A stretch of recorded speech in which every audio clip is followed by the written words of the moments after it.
Ji Ka Khalsa, Waheguru Ji Ki Fateh. Once again, on behalf of the committee of Singh Sabha London East, I'd like to welcome you all to the Sikh Channel Youth Show. With me, I have a panel of young Sikhs from our local area. I'll go ahead and introduce the panel.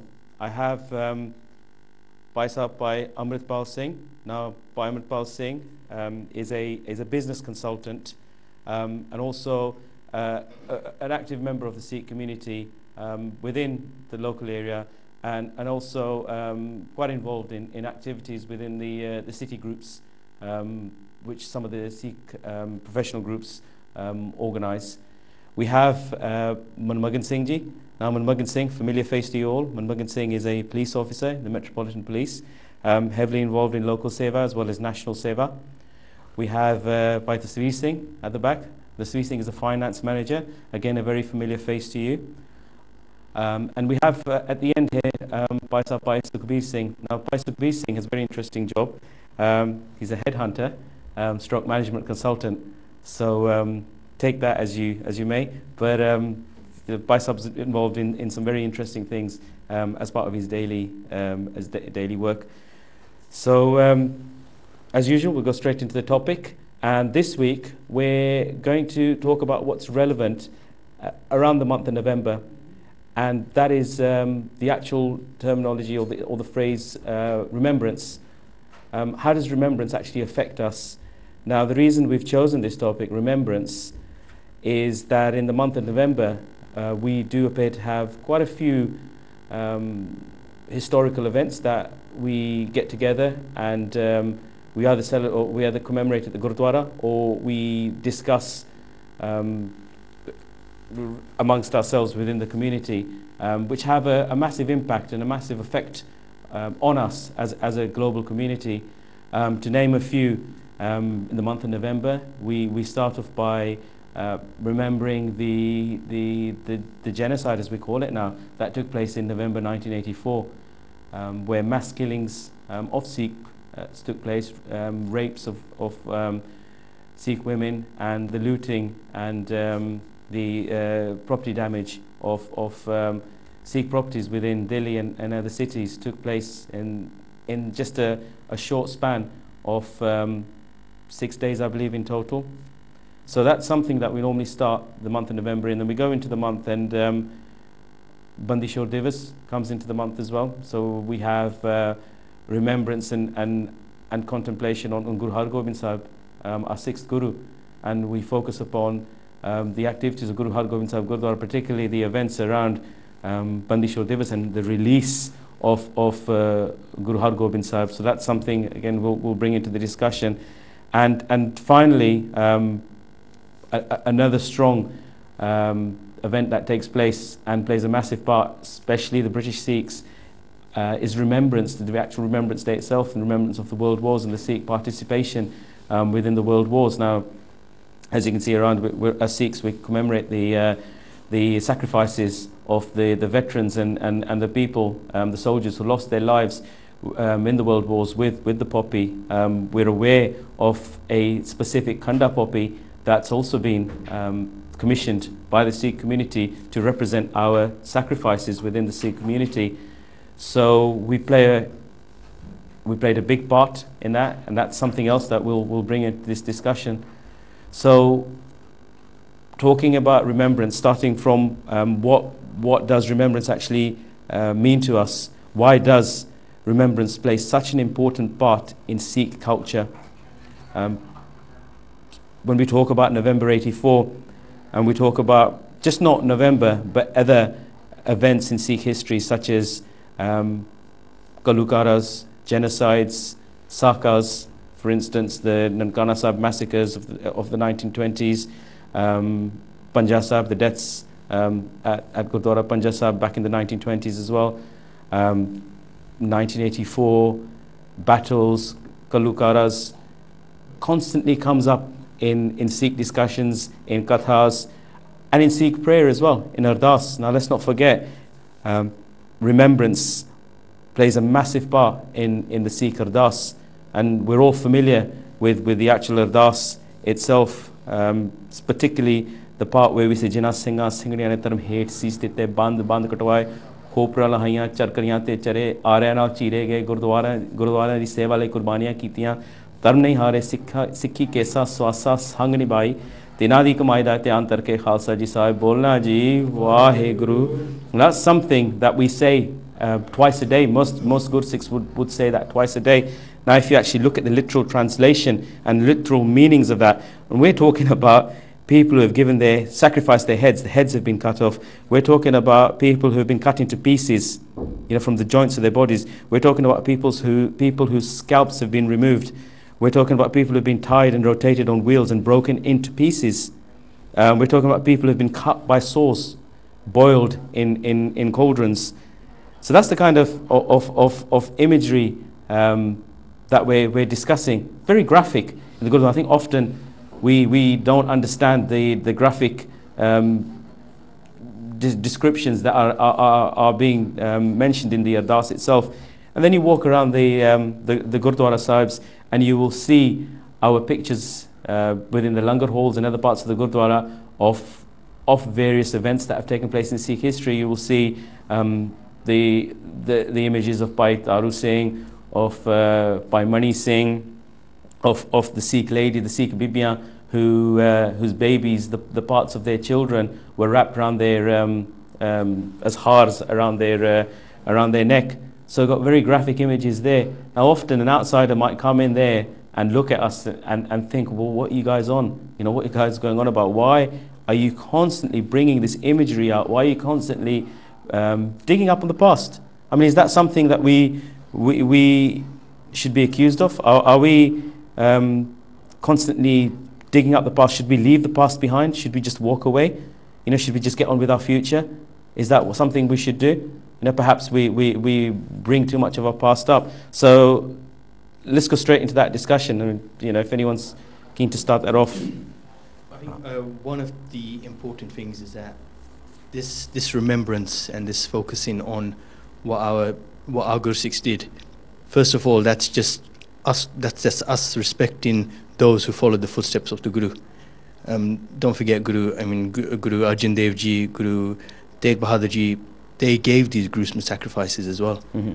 How they were, how Guru Arjan Dev Ji Shahidi, we know how if somebody was to find out, it was gruesome. And how Guru Tegh Bahadur Ji, that was gruesome. So, we don't forget those. And we then respect those who followed those footsteps. And in terms of the past, we're not dwelling on the past. I think what we do from that is we draw inspiration in order to move forward. The first thing that comes to mind is that when the Vadda Kalukara happened in the 18th century, 25 years later, the missiles came in, then Maharaj Ranjit Singh. So from that Kalukara, we then drew inspiration to actually build kingdoms from. Mm-hmm. We took the step forward in that. So that's really, from this remembrance, we actually draw the inspiration to move forward. So like what they always say, the past becomes is the reason for your future, and that is shown in Sikh history.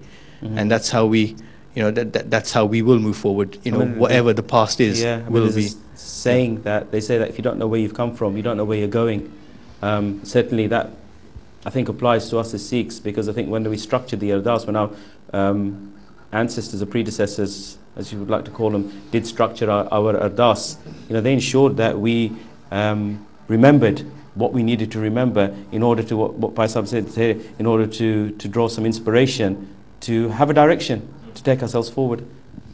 Hanji. Just to echo what Das just said, the word remember itself is something which is obviously an action, a physical action that you are going through the thought process of thinking about those particular events that took place. What you're doing is you're reigniting, reliving almost those mm-hmm. particular events. Mm-hmm. And like Singh said, it is to draw that kind of inspiration, that mm-hmm. power. Because when the Pradaka Lugara did happen in the 18th century, the Sikhs thought, we're not going to let ourselves be in this situation again. Mm-hmm. Why should we lose 25,000 Sikhs in a week? Because the Pradaka Lugara was of that magnitude, mm-hmm. when 25 to 30,000 Sikhs were massacred in a week. Mm-hmm. So it's to relive and to re-energize, re-empower yourself. Okay, look, I have to deal with this. And we can only do that if that remembrance is there. Two way of remembering is, you can remember and dwell and just do sorrow. But in our dharam, in our faith, the remembrance is always for Chardhi Kala. It was always for Agah. Aggi karna. And Maharaj Bani is always Agah ko taran. Always think about the next step you can take forward, not backwards. And from the history, historical, it gives us some morals, ethics, values, and education. Okay, look, our gurus are very diplomatic. The ways of doing their work, doing dharam prachar was very skillful, and we should adapt those particular qualities to take it further. I think you've touched on a good point there, because I think now that we can bring in Bandi Chhor Divas into this, and just to clarify with the viewers at home, I think as a Sikh community we're all aware that Bandi Chhor Divas, probably known in the mainstream as Diwali mainly, but specific to us as Sikhs, I think often we're very confused on what Bandi Chhor Divas actually means to us as Sikhs. It's not probably communicated well enough in the schools, it's not communicated well enough between us in our families, and we often just stick to the mainstream version of Diwali, Festival of Lights. Yeah, we've got a good moral story there of Rama fighting against Ravana, you've got good versus evil. So there's a good moral story there, but for us, Bandi Chhor Divas has got very powerful meaning. You know, it's a day of liberation.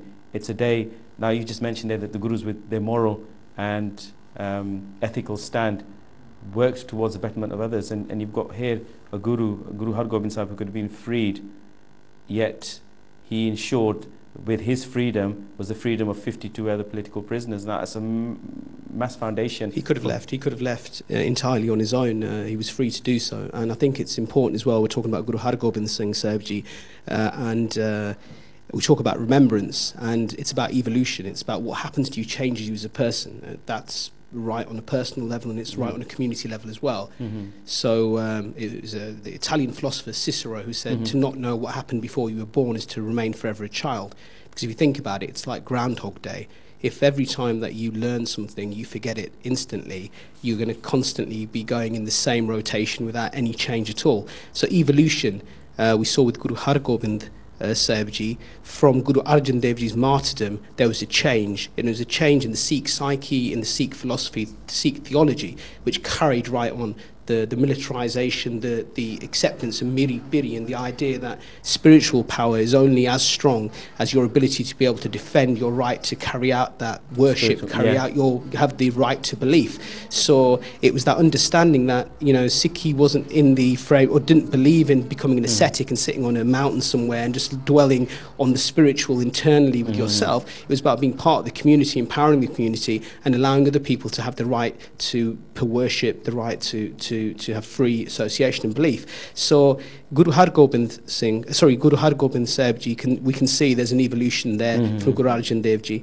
Bandi Chhor Divas, again, because of the timing of it, often for years has been confused along with Diwali. Now, the historical record is that Bandi Chhor Divas, as in Guru Hargobind Sahibji, left the prison a few days before Gwalior Fort, a few days beforehand, where he'd been imprisoned by Jahangir. He left a few days before. It's when he reached Amritsar on Diwali, when it happened to be Diwali, and because the Guru had come and he'd released these 52 other political prisoners, of course Diwali was being celebrated anyway. But it's very important for us to draw a distinction between the two events, just because they happen to historically fall somewhere close to each other. Most Sikhs just see it as a diva lighting exercise. Well, it's an entirely different event, and I would say that, well, I think it's absolutely right to say that the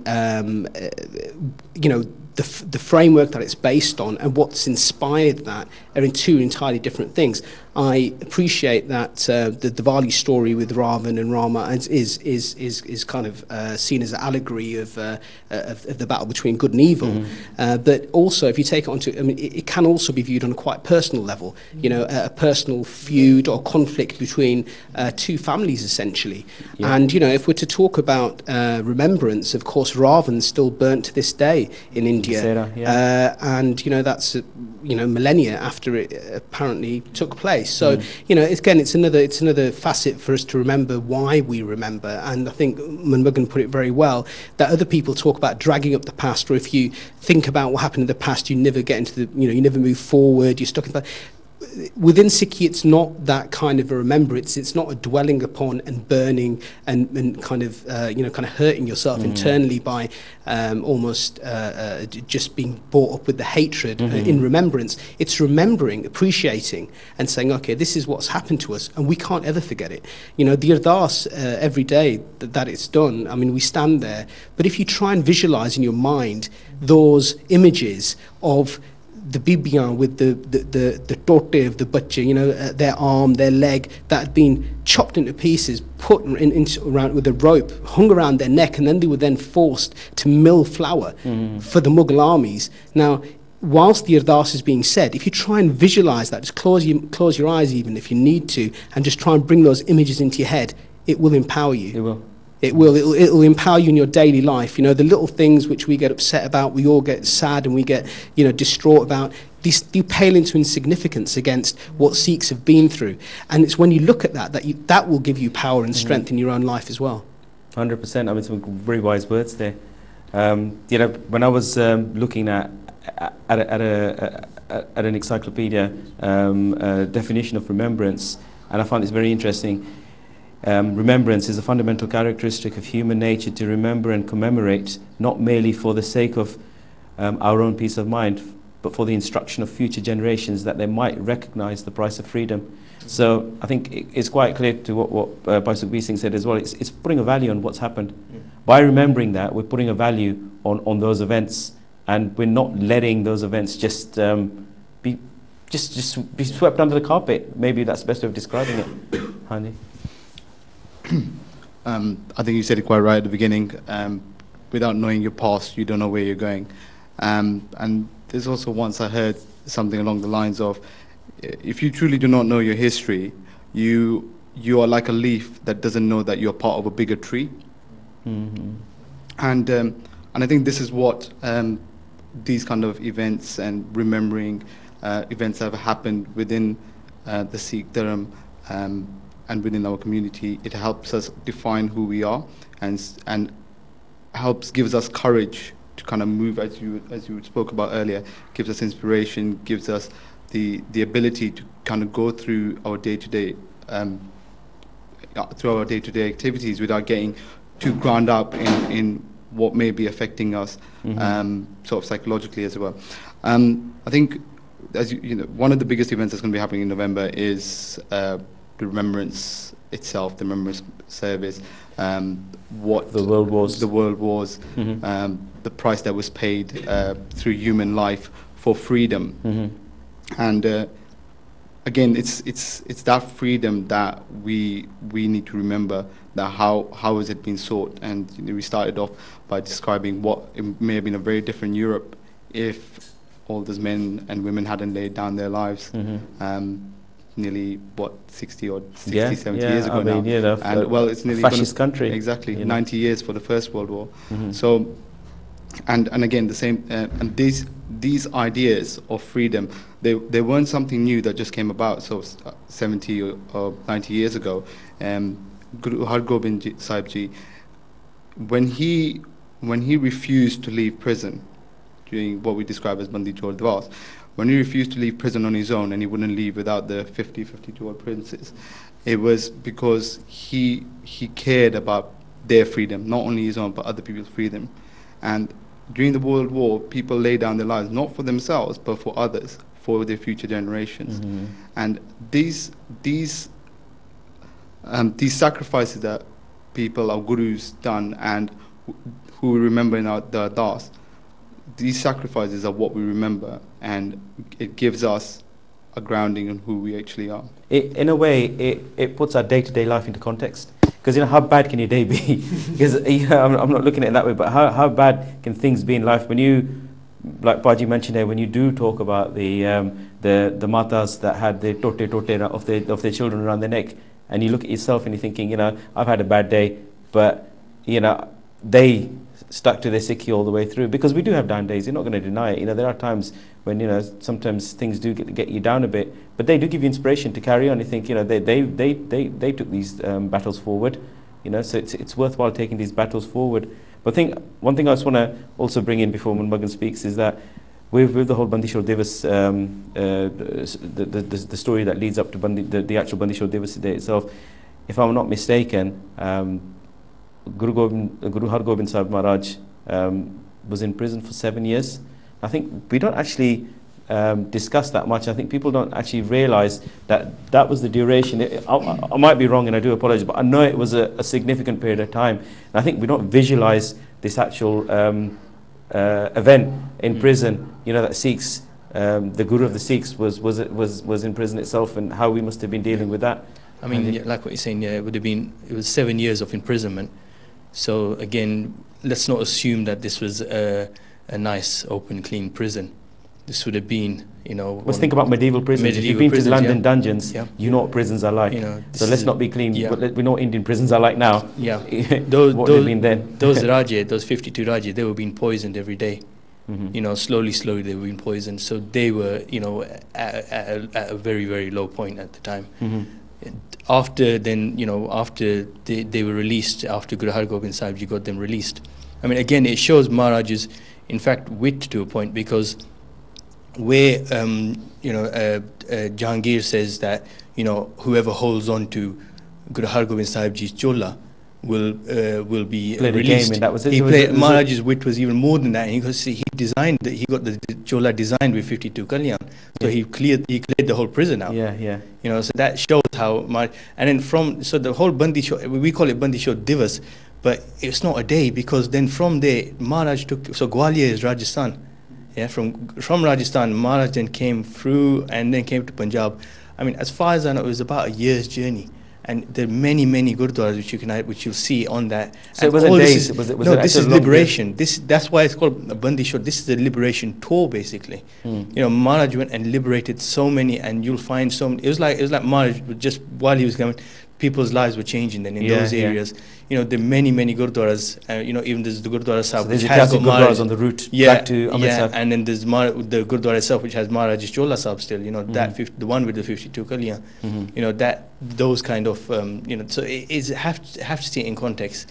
You know, it's more than just a day, but it's the end of that journey for Maharaj when he comes to Amritsar. And don't forget as well, Diwali itself, I mean, has always had importance in Sikh. It was always a Jhor Mela.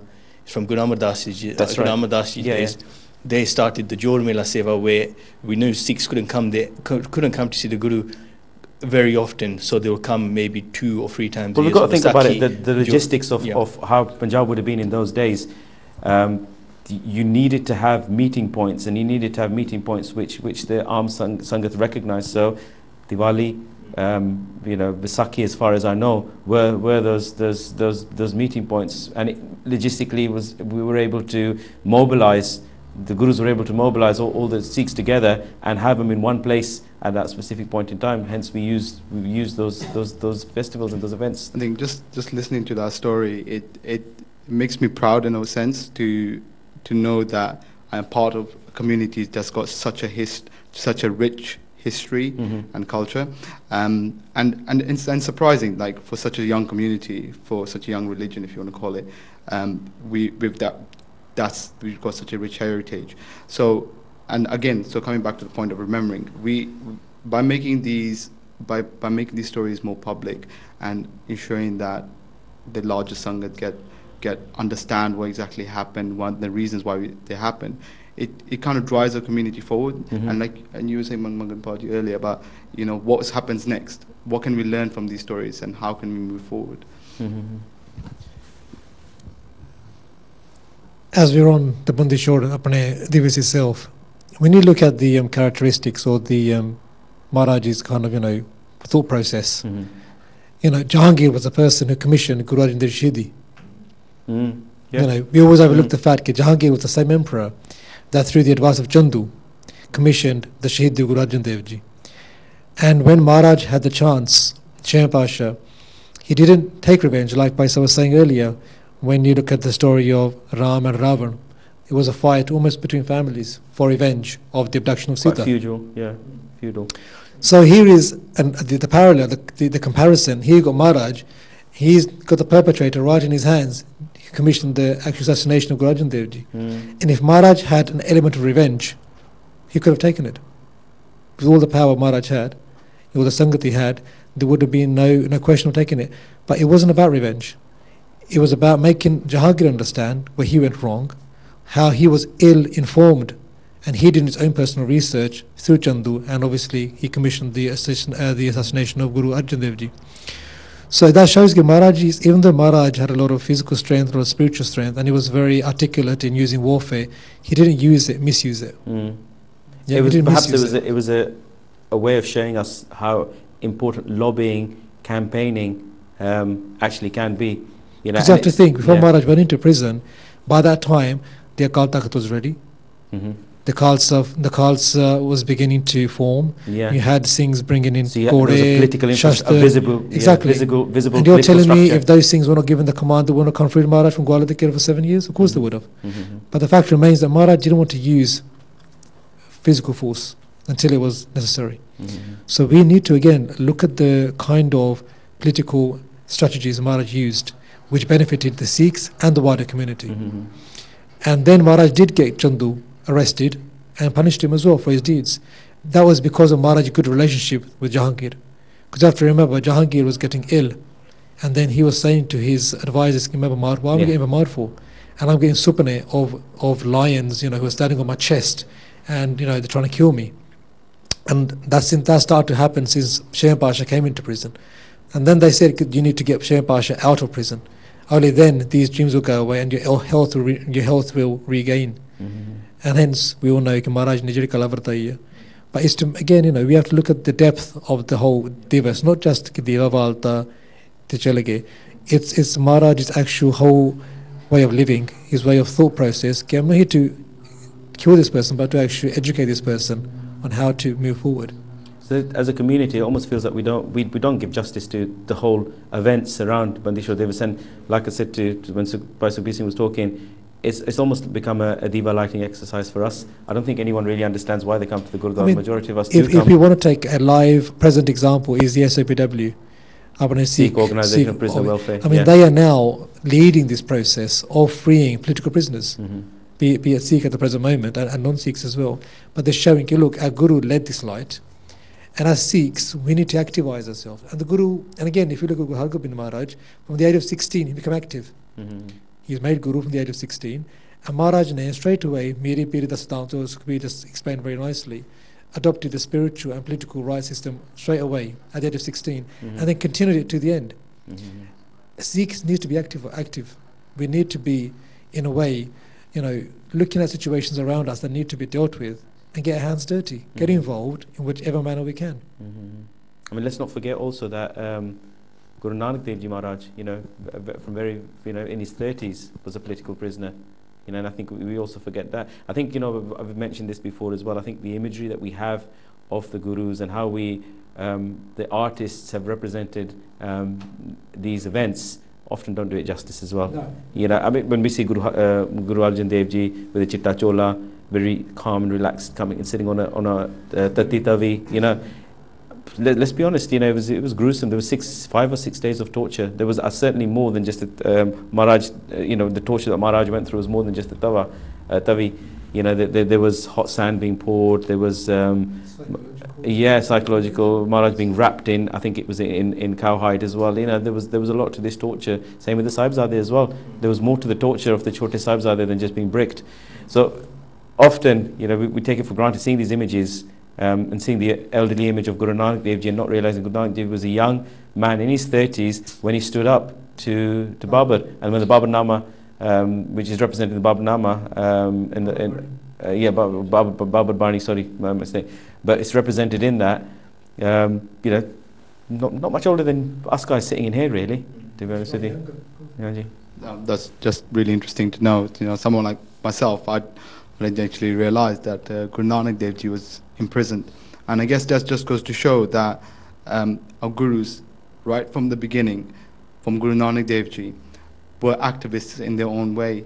And you're right, I think after during the time of Guru Hargobind Sahib Ji, we took on more of a military aspect. And only on the outside. Only on the outside. I think I think it was always there. It was always there with the stands that Guru Nanak Dev Ji made. Absolutely. And there's 2 points there. So firstly, that there are ways of being an activist that don't involve you to be aggressive in any sense. There's ways to be passively aggressive, if you want to say that. And secondly, as well, you said this a couple of times now, the introduction of Meedi Pidi. And my understanding, and from what I've seen as well, is that even though Meedi Pidi were introduced by Guru Hargobind Sahib Ji, the Meedi was always kept smaller, rather. Pidi is the religious side. So Pidi being the religious side was kept higher than Pidi when erected, just to show that you had to be, no matter how much military... The spiritual side was greater than the political side. Exactly. Yeah. So no matter how political you were to become, you had to keep your spiritual side higher as well. Control it. Yeah. Control it, yeah. I think the Gurus as well, there must be something so special about... when I explained this to the kids at camps and stuff, I think about how special what the Gurus gave us was that people were willing to die for it. They gave us the freedom of the soul. The Gurus are willing to die for it. Yeah, exactly. The Gurus are willing to die for it. So that freedom of the soul, is what we're willing to die for, what Sikhs or our ancestors or our predecessors have been willing to die for. I think it comes down, again, to, I suppose, the central pillar of Sikhi, which is truth. And, whenever anybody speaks the truth, that does affect the tyrant, whether that's a regime or it's a dictator on his own. The point is, Guru Nanak Dev Ji became a thorn in the side of the establishment simply because he spoke the truth. And the same for all the Gurus all the way along. So, bring it up to the present time, or bring it up to 28 years ago, when we start to talk about 1984, but obviously 1984 just didn't start in 84. It's been ongoing since, well, it goes back quite some time, but certainly we talk about late 70s as the beginning of the kind of Sikh agitation for their rights. And again, whoever from the Sikh side was speaking the truth was being silenced. The way that governments tend to do that is if they can't overturn the facts, if they can't win the argument based on the actual evidence, what they do is they apply what's known as an ad hominem argument, which is basically you attack the person. And that's exactly what happened. You malign them. You question their intentions. You question what their motivations are. In fact, the clearest thing that you can do within a small community like the Sikhs is to turn people against one another. Start to talk to people, refer to them as traitors. That people have hidden agendas in what they're doing. And of course, this kind of this battle against truth. From the side of various governments, people over the centuries, is what Sikhs have fought against. It's almost like a smokescreen to be put within the community to cause that problem. But I mean, if you draw inspiration, all this. The other day, I went for a meeting at work, and I walked past Caxton Street, and I saw Caxton Hall by St James's station, St James's Park Station. And it was really overwhelming, and I was with the Gurdwara from work, and I had to stop, and I explained to him the whole situation and stuff, but it felt really overpowering. Caxton Hall is where Udham Singh assassinated Odwaya, wasn't it? Odwaya, Michael Odwaya, who was the general governor, wasn't he? Governor of Punjab at the time. But just to make you realise, we're from a community that really do sort of take things forward and really do make sure that there is justice out there. The many thousands that would to take the mic. And as you touched on that particular, I don't want to dwell on it, but just quickly, Udham Singh worked for Michael Odwaya. Again, if you want to kill him out of revenge, he would have killed him. Could have done it in a more secure, in a quieter environment. Exactly, and got away with it. Yeah. Because he worked for him, as he worked for him for a while, but he waited for the right moment. And I wanted to explain what I'm doing. Yeah. Why am I doing this particular act? I'm not happy for doing it, but I'm doing it for this reason. So again, it shows that Sekti Bhavana, Sikh's intention isn't revenge. It never has been. It's always, like Baisab said, it's about the truth. It's about the justice to be delivered. And if the world won't give us justice, the Sikhs will take it. Yeah. I think that's things quite is also simple. And the Gurus did the same thing, defensive manner all the way. But when justice wasn't delivered, Maharaj Abli ke jahan up into Aurangzeb, that you are not the deliverer of justice, yet you are the man of God. In the Zafarnama. That's right. So if you classify yourself to be the man of God, then deliver justice. Because you are the ruler of the country. So just to bring Udham Singh's again act into context. He worked with Michael O'Dwyer for a long period of time before he actually carried out his mission. And that just shows, whenever people say, oh, Sikhs took revenge, it's a very cringeworthy word to use. It is. I think all these songs that revolve around Udham Singh, I've grown up with Badla, and it revolve around that. It doesn't really give justice to. If the Gurus won't take Badla, the Maharaj had plenty of time, plenty of resources to take Badla, but they didn't. They did, because you take Badla from me, I'll take it from you, you take it from me. It continues. It doesn't break the cycle. But to break the cycle, somebody needs to analyze it and explain. And perhaps we can do that through remembrance, and that's the whole power of looking at something objectively after the event, specifically after 30, 40 years, even 100 years. Anji? I just think also, those kind of situations, like stuff such as the genocide of Sikhs in November. I mean, don't forget, that was brushed under the carpet for many years. It wasn't really discussed. It required journalists to chuck the shoe at the Home Minister to actually bring it out again. It's only really in the last 4, 5 years, maybe the taboos have lifted around discussing 84. And I mean, we all know that the media can be anti-Sikh, but on the point of the November 84, I mean, I think they are quite joint on the fact that it was genocide. You can't deny it. You can't really deny it. You can't hide it. We went through. Sorry, there was in the immediate aftermath. There was a period of denial, a total denial. I mean, there was a period where, for many, but in the first instance, there was a complete denial. There was, maybe 2 or 3 Sikhs have been killed. That's about all there is, nothing else. And then for almost 10 years after that, literally a decade, there was denial, there was counter accusations of, well, the Sikhs that were killed because they distributed laddus and sweets, and they were celebrating the death of Indira Gandhi. So they pretty much brought it upon themselves. And I think we can also see, the events in November of 1984, what happened in Delhi and all over India as well. That's another point which we tend to forget. I mean, the Indian administration were very keen to keep the investigation strictly to the Delhi administration in that particular area, where they had to concede something like 3,000. But again, I think it's popularly known that that's a gross underestimate and isn't taking into account all the Sikhs of the entire country. Well, we're finding out more and more. We're finding out more and more, and it's still coming to light. But for years there was this denial, and in fact, if we look at, and again, there tends to be a feeling that these were some lumpen elements. These were just criminals that got involved, and this. Well, we call them riots. I mean, and unfortunately, in India, it's still referred to as dange. Dange. And I mean, that really doesn't really clarify what actually happened. I think the clearest kind of, I suppose, the clearest picture that you can get from what the feeling was of the general population of India, and this is the general population cutting across all demographics. It wasn't just about some lumpen elements, as they put it, because what happened was in the constituencies where the people that are associated with organising and carrying out these massacres, so Sajjan Kumar's constituency and Jagdish Titler's constituency, these guys won the largest majorities of any Indian politician in the 84 elections. Congress had its best ever election result. It was a landslide victory. All of those things, you can't view them in any other way. In isolation. Well, you can't view them in any other way than this was a vindication on the part of the population. The majority of voters were happy with what had gone on, and that's a fact. I mean, you don't vote for people if you don't agree with what they've done.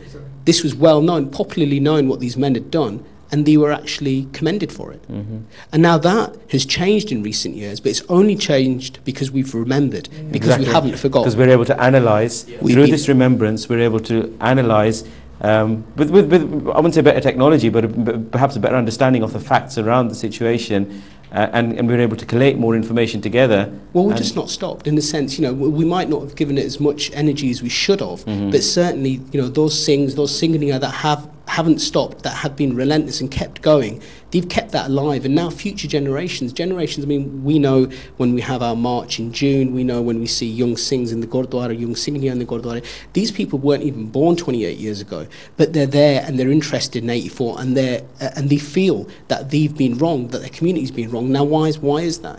They weren't there to see it.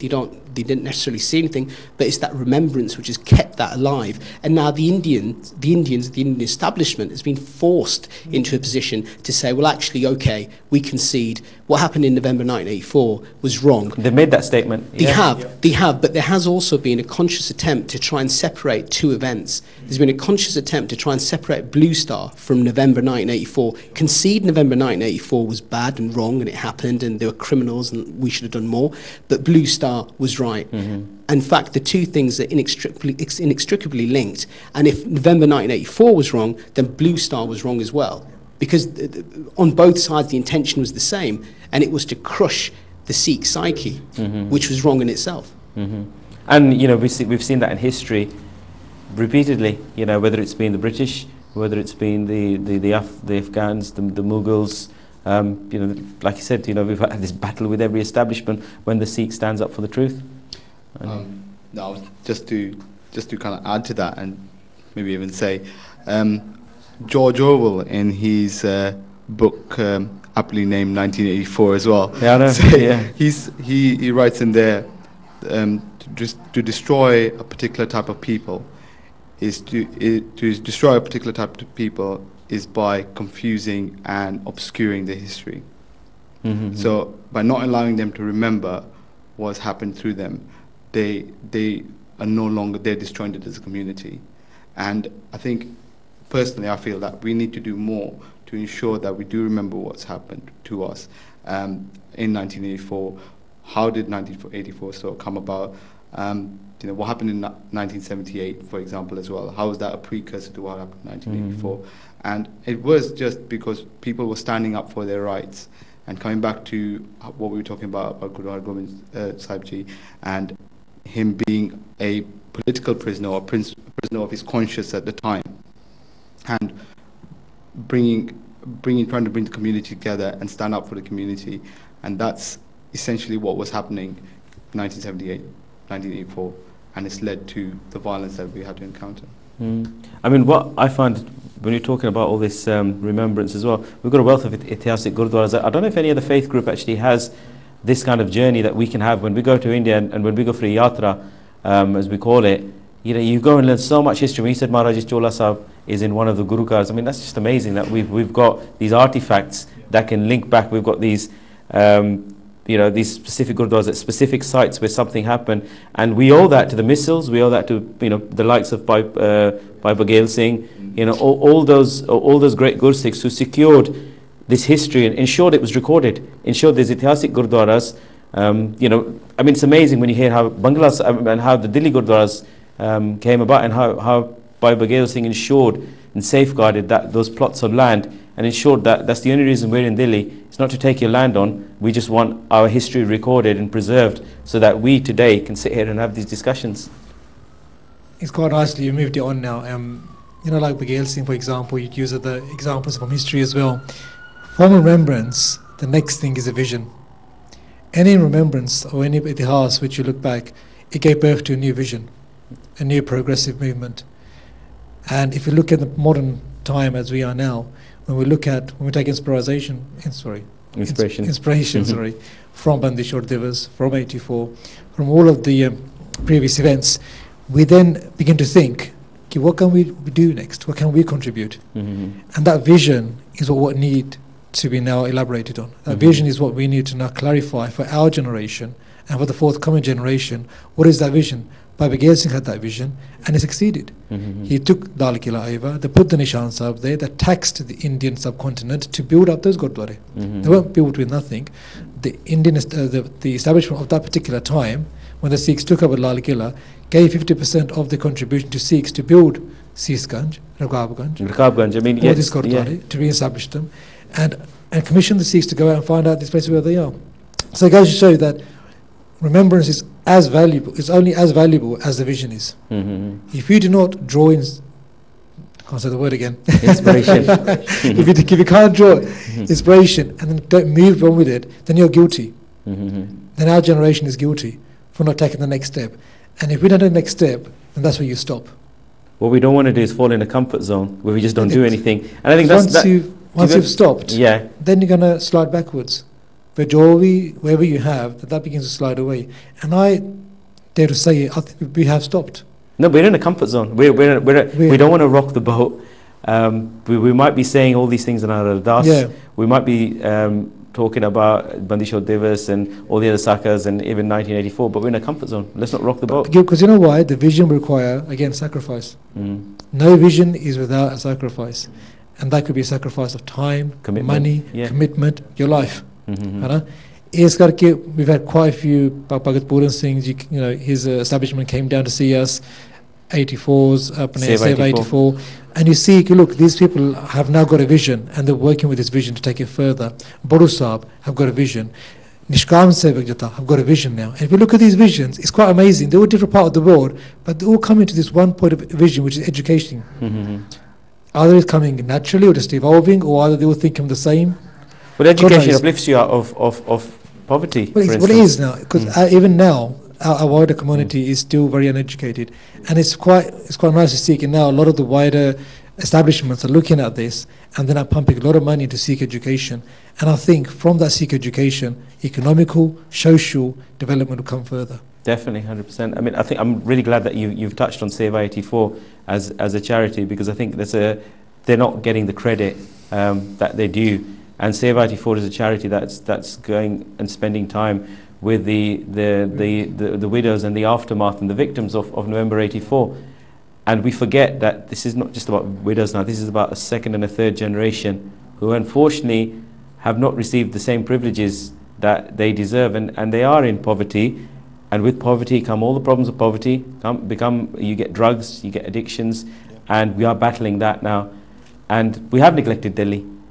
You know, we might be having these remembrance programs about the events of 1984, but what we're doing about the people who it affected, you know, how are we actually helping them?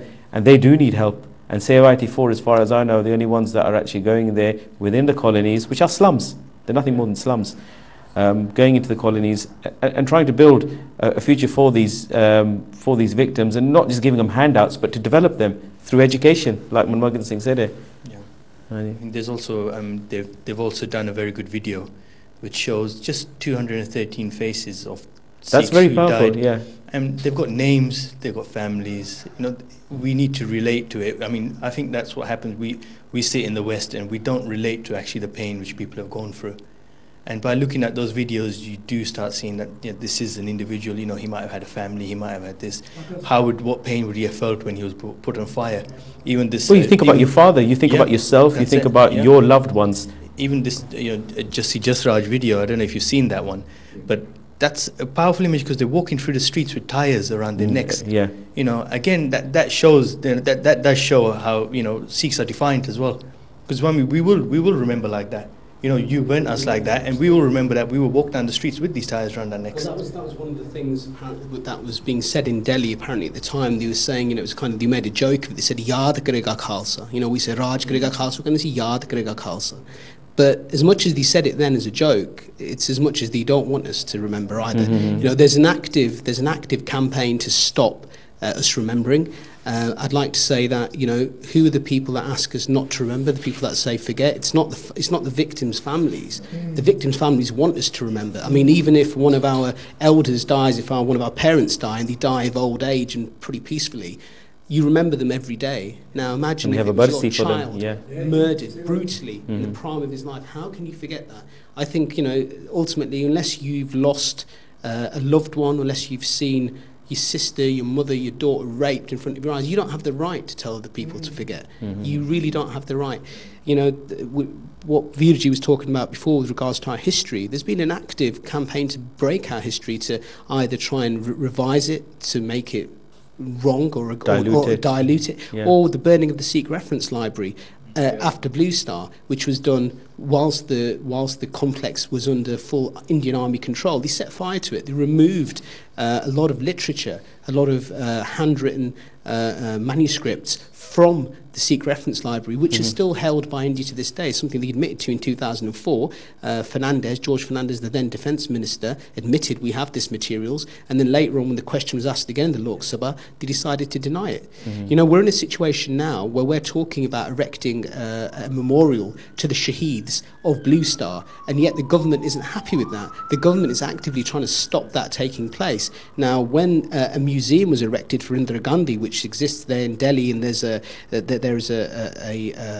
glass case there with her sari and the bullet-ridden sari that's blood-stained still, no Sikh, as far as I understand, ever protested. There was no objection. That happens, no objection. Right. Most government buildings, most police stations do have a hanging photograph of Indira Gandhi in what is supposed to be a secular society.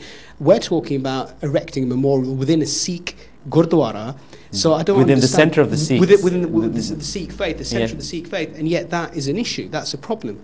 You know, why is that? Why is that a problem? It's a problem because they want the Sikh community to forget what happened to them. That's all it is. Why do you go to Jallianwala Bagh and individual bullet holes have been secured so that they don't deteriorate, so that they're there for generations to go on to? But yet, what happened in Harmandir Sahib? Harmandir Sahib, after the attack, after Blue Star, the government sponsored their own Gar Seva project to try to rebuild the Agal Takht, so we wouldn't be able to see it. And even to this day, you can't really see. There's very little evidence of what went on at Harmandir Sahib. And the last thing they want is a memorial there because they want us to forget, because they know that's where we draw our courage and strength from, and they know also that, you know, it's one thing to do something, but it's another thing to face the consequences. They feel that they can do what they've done and not face the consequences, and life doesn't work like that. I mean, it's almost, we're grateful to the Western media, really, because if the Western media hadn't had archived a lot of what took place at that point in time, I suppose we wouldn't have much to look back upon as well. Because, like you said, you know, certain things are easy to cover up or to remove from our history, to erase from our history. But some of those archived material, ITN news reports, BBC news reports, clearly show what happened. So you can't really deny that. Also, I mean, back to the Shaheed Ganj which they want to make in Harmandir Sahib. I mean, that's just really. We've done that before. We're always doing that. You know, we're remembering. There's nothing new for us. There's nothing new for us. That's we're true. always remembering Yeah. us. You know, we're remembering by doing this thing. So we're not doing anything different there. And also another important part of Agal Takht Sahib, when it was rebuilt afterwards, the bottom part of Agal Takht Sahib where there's a glass, that is full of blood. That is full of blood-stained stone, marble. Yeah. So that again, you know, has been intact there as well. So there will be things there which will be lasting forever. Things are going to manifest as time goes on as well. You know, they say. The truth comes out, and things do manifest later on, and you know we'll definitely see more things coming forward. Yeah. You spoke earlier about the library being burnt down and a lot of literature being lost, and I think that's a great shame for the Sikh community. And the Punjab Digital Library, which is a charity as well, they're working to once again establish that library and digitize it as well.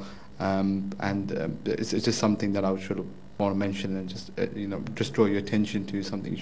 Definitely, I mean, with technological advances, you know, we have less and less excuses not to have our history preserved. Absolutely, and to be aware of our history in that case, and not just so coming back to the remembrance as well, that for the First and Second World War, there's a lot of powerful imagery of Sikhs being involved in the world wars, and I think that as well, so for me, it gives me inspiration, gives me courage, and makes me proud to be Sikh. Makes me proud to wear the star and be seen in public. I'm not only in Britain. I mean, well, not only in Britain. I was going to say that they were involved in the world wars. They were sort of all over the world. They were deployed to, and we talk about Sikhs being persecuted in India, but there's images of Sikhs in Japan, you know, being. I've seen that image actually. Yeah, blind. They were sitting there in it almost looks like the Sikhs sitting in samadhi, and they're just having the Japanese army have a plain shot of this. It's a very inspiring picture, and you just look at that, and it takes you back to, and this is what 60 years ago. Yeah, you know, it looks very Purathan in that respect. It feels very much that spirit was there at that specific point in time as well. Just quick 2 points. First, relating to it in terms of, you know, the Sikh heart, the Sikh conscience is within the Darbar Sahib and the Akal Takht. There's no denying that. The Miri Piri stance is right there physically and spiritually. And as different administrations have come into power, they've always tried to strike the Sikhs at the heart, be it Ahmad Shah Abdali, be it the British thereafter, be it the Mughals, and be it the Indian administration at the present time. So they've always tried to rewrite history, try to destroy history as well.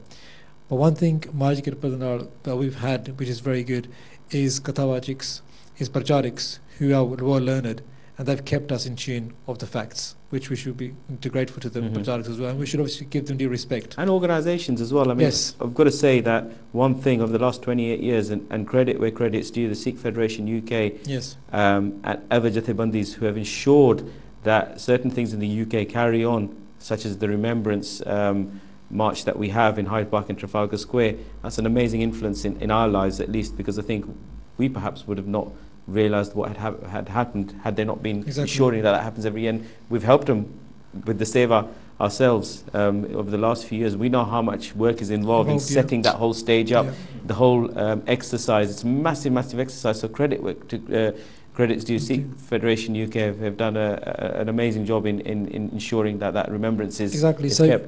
So therefore, in terms of our whole history of historical contents, it needs to be always revised and needs to be kept intact, and that's without a doubt. And secondly, Sikhs were inspired from that particular history. Look, Sade Gurwane, Sada Itihas is based upon Sarbata Pala. And then that led on for them taking participation in World War I and World War II. If Sikhs didn't have such a rich culture or such a rich belief, look, we're not only fighting for our particular freedoms, we also look at anybody who's being oppressed. And we then fight for their freedom as well. So when the British call did come for Sikhs to participate and defend the rights, Sikhs did go to that call. And as you have the figures in front of you, over 180,000 Sikhs took participation in World War I, in World War II, and paid the contribution to the freedom of this country. So all of this comes from our remembrance, our itihas. So if we are to move forward, we need to then keep on drawing back from these events. I mean, let's put it into context. 83,000 Sikh soldiers. This is the Khanda Poppy Project website. 83,000 Sikh soldiers killed, over 100,000 wounded. So there's big, significant figures. And I don't think we're going out there and telling this story well enough. Yeah. I just wanted, just one thing I wanted to highlight, just, all this history and everything which we remember, which we're calling Remembrance. I mean, one outcome of this was the landmark legal case in 1983, Mandla versus Dowell and others. Right. Yeah, that was landmark. I mean, the Commission of Racial Equality, by reviewing, the one point they said that the Sikhs were given a racial group an ethnic group status. Yeah. Reason being, they had a long shared history, which keeps the group, which the group is conscious and distinguishing it from other groups, and the memory of which it keeps alive. Wow. So that is the outcome of Remembrance, that we had a landmark winning case which gave us a ethnic group, a racial group status, a legal decision in this country. It's only ourselves and the Jews that hold that status to this day, I might believe. That's correct. People have tried, but yeah. I mean, I think that's an amazing point to finish on. For if it wasn't for that remembrance and the way we have gone ahead and kept our history intact, we wouldn't have had the recognition of being an ethnic group within the UK and be able to have the privileges of sustaining our identity and safeguarding our identity as it stands today. One thing I do want to mention is that it is Remembrance Day on Sunday, November the 11th, and as we mentioned in the previous show, we do encourage Sikhs to go and attend the Remembrance Day programs in your local area. We definitely will be within the Ilford area.